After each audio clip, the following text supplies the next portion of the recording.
mu vyegeranyo bikunda gutangwa n'abashigikira Burundi mu bijanye n'ubutunzi bikunda kwerekana Burundi mu bibanza vya nyuma. Ibi rero ngo n'abatwara igihugu ngo hari igihe usanga babifisemwo uruhara, bikabishikirizwa n'umushinga amateka Agathon Rwasa hari mu kiganiro catunganijwe n'ishirahamwe Parseme kugira ngo barabire hamwe ibijanye n'ibibanza Uburundi bukunda kuronka mu vyegeranyo bitandukanye. Reka rero twumvirize umushinga amateka Agathon Rwasa, ariko hari n'abandi bagiye barashikiriza ivyumviro ku bijanye nyene n'ubutunzi bw'igihugu. Reka rero bose tubumvirize. Twese abarundi turi concernés par le budget y'igihugu cacu. Jewe sincèrement, je suis écœuré par ce score qu'affiche notre Burundi. Kandi malheureusement twebwe nyene nk'abarundi turabifisemo uruhara, kandi tutarahindura ingendo nk'uko Parseme bivuga, bizotugora yuko iyo score tuyameliora. Je vais partir de deux faits. Iya mbere ni confusion iriho mu badutwara yo kwitiranya igihugu n'umugambwe bakomokamo, canke bo nyene kwiyitiranya n'igihugu. Muti gute? Nimurabe ingene barokrita abakozi ba leta. Y'igihugu kirimo abasitwaye bose bagiye mu mashuri amwe, mugabo hageze recrutement ukarokrita muri groupe cible yitwa umugambwe, ico gihe unapiga avu kuko ntaco kwemeza na kimwe yuko les meilleurs éléments boshobora guparticiper dans la bonne gestion bokiro tuva umugambwe umwe gusa, hari imigambwe irenga 30.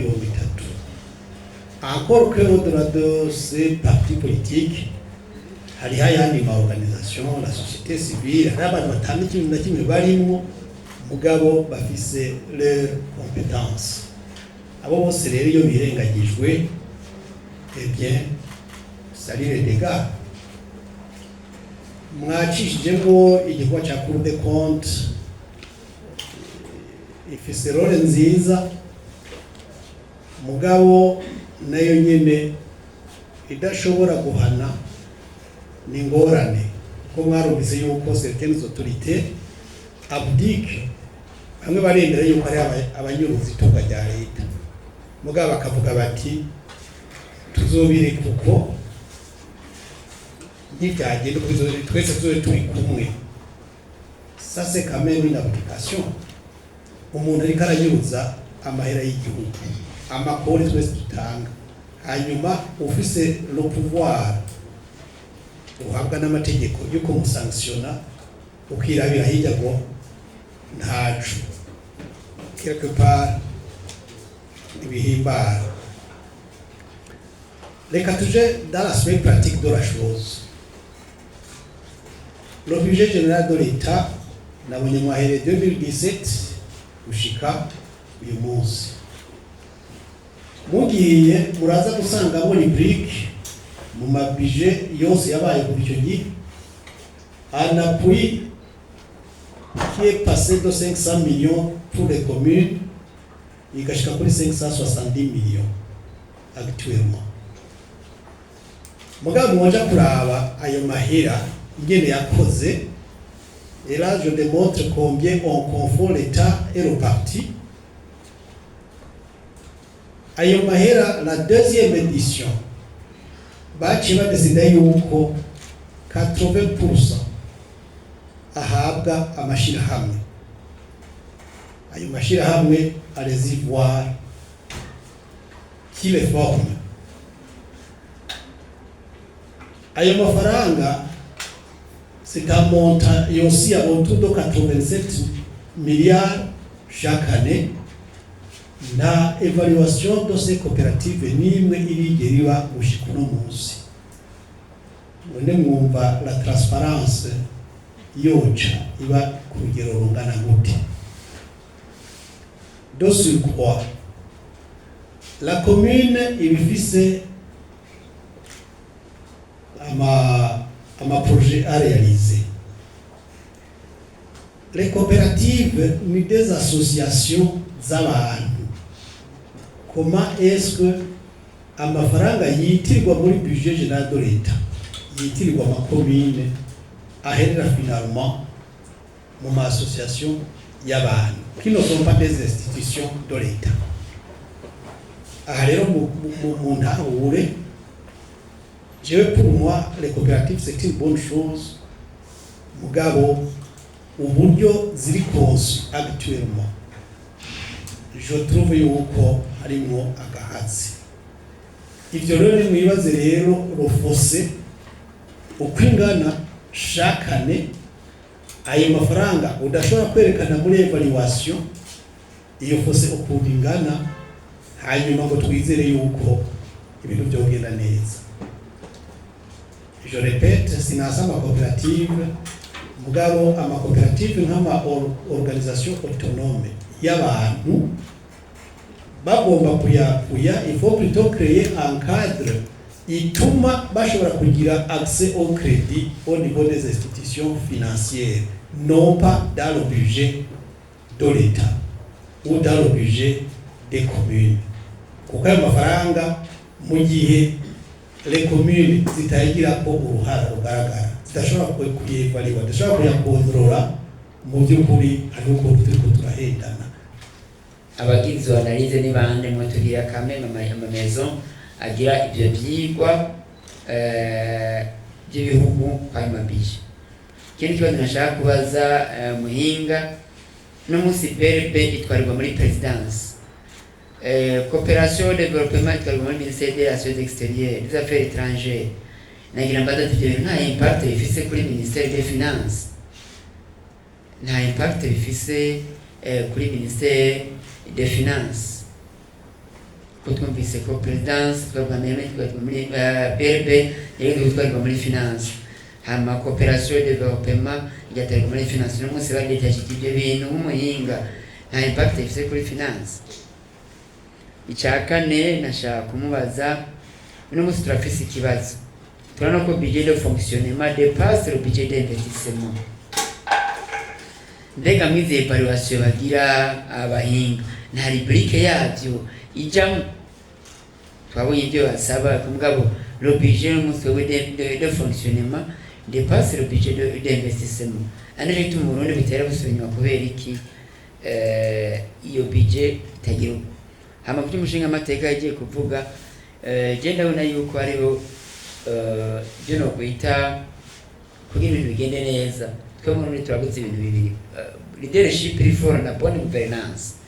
Ndavuze kubera ko no muzi turazi ko attestation ditamo au niveau des communes zirafite tarife, ariko nabamisha yuko mu nduzi ibiri ziheze twakomye ndo ariyo ikomine itangisha attestation de résidence 2013, gutanga n'akaro commune Mpanda harageze itangisha attestation de résidence 2013, commune Rugazi ikayitangisha 2010, uno musa y'amakomine ikayitangisha 2003, abandi 2000, abandi 2005.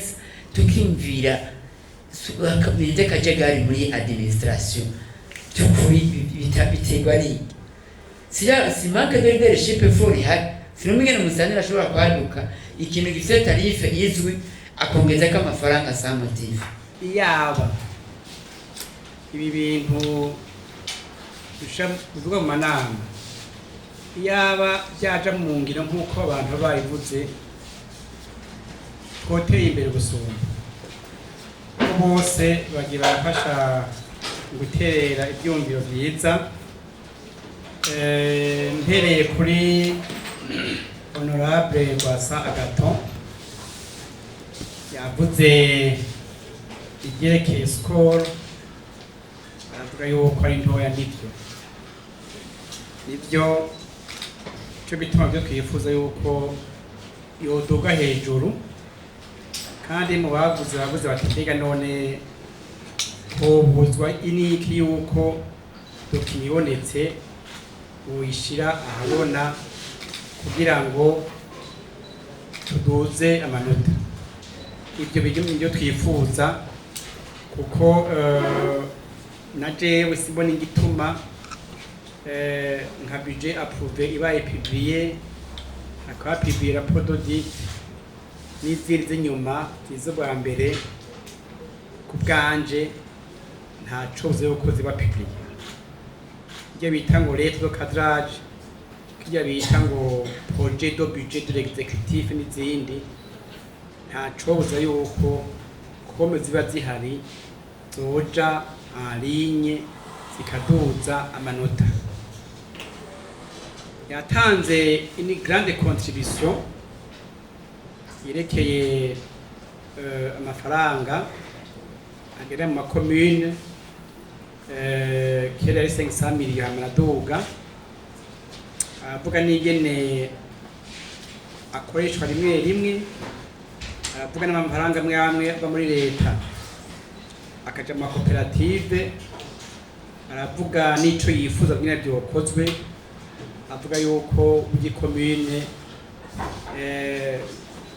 ya bose hari opposition ko uja muri koperative y'abantu, bivuga yuko amafaranga y'igihugu yawagere à travers les communes avec même hariho un département des finances communales, bashobora gana inspection des finances communales.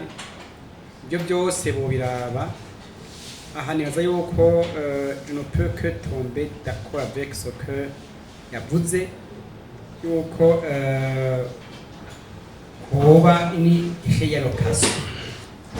réallocation des ressources en faveur des entités décentralisées, territorialisées, ariko byo byose twebwe turavye ibyo mujejwe umunsi ku munsi muri myeze ndiki yuko mubishisha mu ngiro.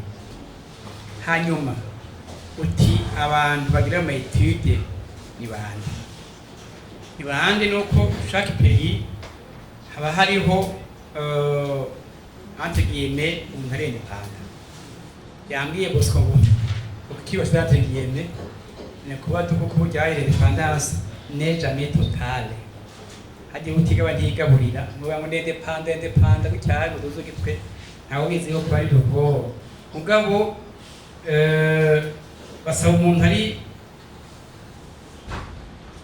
net kujya ma question uraya inyishu ukuyibona ugatwishira muri finance bakaraba yuko bari d'accord iyo batari d'accord on envoie les deux versions umuntu agira trade off agira arbitrage ijya IBP hanyuma agatanga amanota yisunze izo nyishu.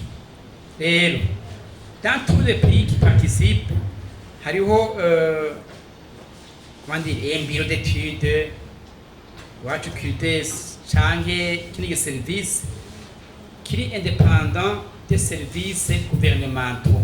Niyo indépendance en fait ayiri sumuntu muri gouvernement arambise y'amakesho mu ntango oya niho gihanduze yagira ati ni umuntu ari independent.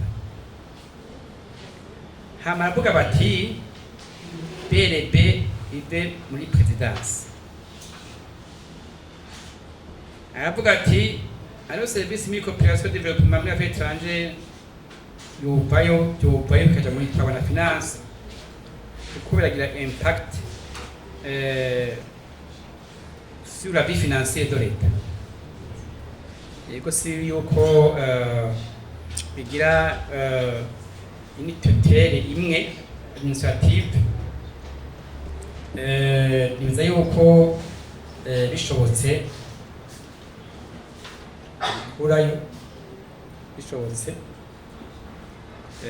kuko dans beaucoup de pays nous aimons dans beaucoup de pays une banque centrale dépendant du ministère des Finances na cyane ko byari bimeze kumbure ibintu biremboniwa no se jamais bashobora kuzobona yuko bikenewe kagaruka twabyifuza ariko biri hariya biri ngaha naho byogaruka igihambaye nuko aho biri hose byokora byisunze amategeko yerekeye ingene amafaranga akora muri banki centrale, la loi bancaire ahari ikabisunga kuko ikibanza pour moi ça peut m'importer peu muna ntaho kuko ushobora gusanga naho yogaruka hajya aye physique motive hajya agasanga peut-être utanga ordre ashobora kwitanga nibyobuza mugabo gihambaye nuko bokora bisunga amategeko cyo gihambaye